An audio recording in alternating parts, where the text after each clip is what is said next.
Josué capítulo 8. Obediencia y victoria. El Señor exhortó a Josué: no tengas miedo ni te acobardes. Toma contigo a todo el ejército y ataquen la ciudad de Ai.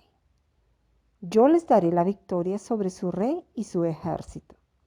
Se apropiarán de su ciudad y de todo el territorio que la rodea.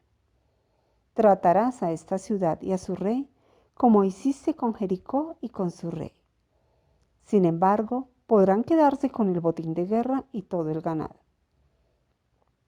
Prepara una emboscada en la parte posterior de la ciudad. Se levantó Josué junto con su ejército y fueron a pelear contra Ai.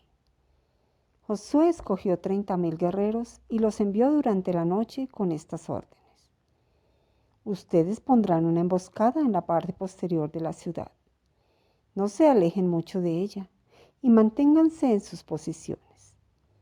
Yo me acercaré con mi tropa, y cuando los enemigos salgan a pelear contra nosotros, huiremos como la primera vez.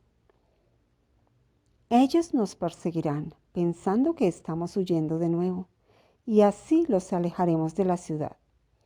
Entonces ustedes saldrán de su escondite y se apoderarán de Ai. El Señor les dará la victoria. Cuando hayan capturado la ciudad, quémenla, tal como nos lo ordenó el Señor. Estas son mis órdenes. Dicho esto, Josué envió a los guerreros a preparar la emboscada, y ellos se apostaron entre Betel y Ai, al oeste de la ciudad, mientras él, por su parte, pasaba esa noche con su ejército. Muy de mañana se levantó Josué, pasó revista al ejército y junto con los jefes de Israel se puso en marcha hacia Ai. Todos los guerreros que iban con Josué llegaron cerca de Ai y acamparon al norte de la ciudad. Solo había un valle entre ellos y la ciudad. Josué envió a 5,000 guerreros a preparar la emboscada, y ellos se escondieron entre Betel y Ai, al oeste de la ciudad. De esa manera, una tropa acampó al norte de la ciudad y la otra al oeste. Esa noche Josué avanzó hacia el medio del valle. Cuando el rey de Ai se dio cuenta de lo que pasaba, se apresuró a salir con toda su tropa a pelear contra Israel en la pendiente que está frente al desierto, sin saber que le habían puesto una emboscada en la parte posterior de la ciudad. Josué y su tropa, fingiéndose derrotados, huyeron por el camino que lleva al desierto. Mientras tanto, todos los hombres que estaban en la ciudad recibieron el llamado de perseguir a los israelitas, alejándose así de Ai. No quedó ni un solo hombre en Ai o en Betel que no hubiera salido a perseguir a Israel, de modo que la ciudad de Ai quedó desprotegida. Entonces el Señor le ordenó a Josué: apunta hacia Ai con la jabalina que llevas, pues en tus manos entregaré la ciudad. Y así lo hizo Josué. Al ver esto, los que estaban en la emboscada salieron de inmediato de donde estaban, y entrando en la ciudad, la tomaron y la incendiaron. Cuando los hombres de Ai miraron hacia atrás, vieron que subía de la ciudad una nube de humo. Entonces se dieron cuenta de que no podían huir en ninguna dirección, porque la gente de Josué, que antes huía hacia el desierto, ahora se lanzaba contra sus perseguidores. En efecto, tan pronto como Josué y todos los israelitas vieron que los que tendieron la emboscada habían tomado la ciudad y la habían incendiado, se volvieron y atacaron a los de Ai. Los de la emboscada salieron de la ciudad y persiguieron a los guerreros de Ai, y así estos quedaron atrapados por todos lados.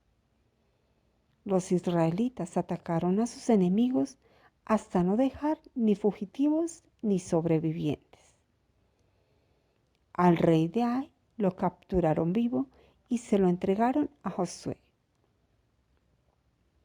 Después de que los israelitas terminaron de matar a filo de espada en el campo y el desierto a todos los guerreros de Ai que habían salido a perseguirlos, regresaron a la ciudad y del mismo modo mataron a todos los que quedaban. Ese día murieron todos los habitantes de Ai, como 12,000 hombres y mujeres.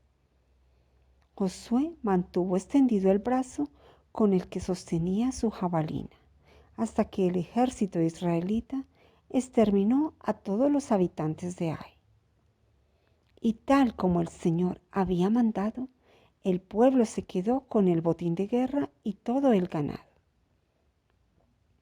Luego Josué incendió la ciudad, reduciéndola a escombros, como permanece hasta el día de hoy. También mandó ahorcar en un árbol al rey de Ai y ordenó que dejaran su cuerpo colgando hasta la tarde.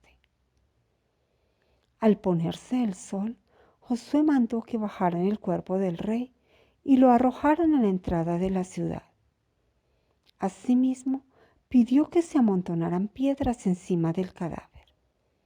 Y ese montón de piedras permanece hasta el día de hoy. Lectura de la ley en el monte Ebal. Entonces Josué levantó en el monte Ebal un altar al Señor, Dios de Israel, tal como Moisés, siervo del Señor, había ordenado a los israelitas. Lo levantó de acuerdo con lo que está escrito en el libro de la ley de Moisés. Un altar de piedra sin labrar, es decir, que no habían sido trabajadas con ninguna herramienta. En él ofrecieron holocaustos y sacrificios de comunión al Señor. Allí, en presencia de los israelitas, Josué escribió en tablas de piedra una copia de la ley que Moisés había escrito. Todos los israelitas con sus jefes, oficiales y jueces estaban de pie a ambos lados del arca del pacto, frente a los sacerdotes levitas que la cargaban en hombros. Tanto los israelitas como los inmigrantes tomaron sus posiciones, la mitad de ellos hacia el monte Gerizim y la otra mitad hacia el monte Ebal, tal como Moisés, siervo del Señor, había mandado cuando bendijo por primera vez al pueblo de Israel. Luego Josué leyó todas las palabras de la ley, tanto las bendiciones como las maldiciones, según lo que estaba escrito en el libro de la ley. De esta lectura que hizo Josué ante toda la asamblea de los israelitas, incluyendo a las mujeres, a los niños y a los inmigrantes, no se omitió ninguna palabra de lo ordenado por Moisés.